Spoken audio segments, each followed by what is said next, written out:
చేస్తున్నాం. తీరమన్నా ఉగాది రోజున లోకేష్ గారు కేవలం 2500 ఉద్యోగాలు ఎక్సైజ్ కలుపుకొని ఖాళీ పోస్ట్ అన్నింటినీ కూడా ఆగస్టు 15వ తేదీన నోటిఫికేషన్ ఇస్తున్నట్టు ఆ జాబ్ క్యాలెండర్ ప్రకటన సారాంశంగా ఉంది.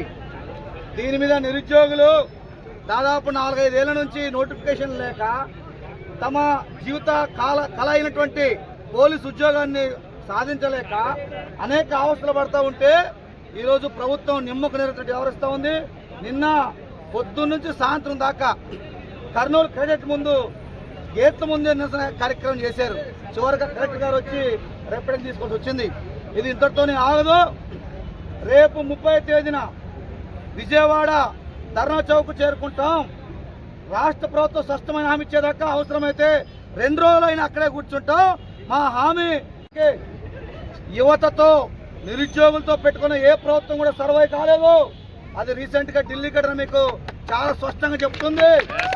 అంతేకాదు ఈ 11,639 ఉద్యోగాల్లో ఒక్క పోస్ట్ కోత పెట్టినా ఈ కూటమి ప్రభుత్వానికి వార్తలు పెట్టేందుకు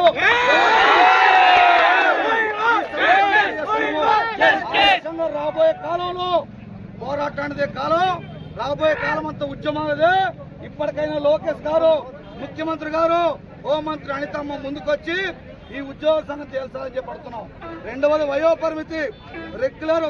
దురదృష్టం ఏంటంటే ఎవడైనా ఎమ్మెల్యేనో ఎంపీ చేసిపోతే 6 నెలలకు ఎన్నికలు పెడుతున్నారు. కానీ 4 ఏళ్ళైనా నోటిఫికేషన్ లేదు. మహోప్రభా అన్నా కూడా నోటిఫికేషన్ గురించి మాట్లాడే దిక్కు లేదు. ఇది ఈ రోజు పరిస్థితి. కాబట్టి వయోపరిమితి సడలింపు కూడా ఆ అంశాన్ని కూడా ఈ ప్రభుత్వం పరిశీలించమని చెప్పి ఇక్కడ ఎల్లకాలం చేస్తామనుకోద్దు.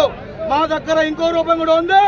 ఆందోళన చేస్తాం, ఆందోళన తీవ్రతరం చేస్తామని చెప్పి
ఎవరైనా మాట్లాడతారా? కొంచెం గట్టిగా మాట్లాడు.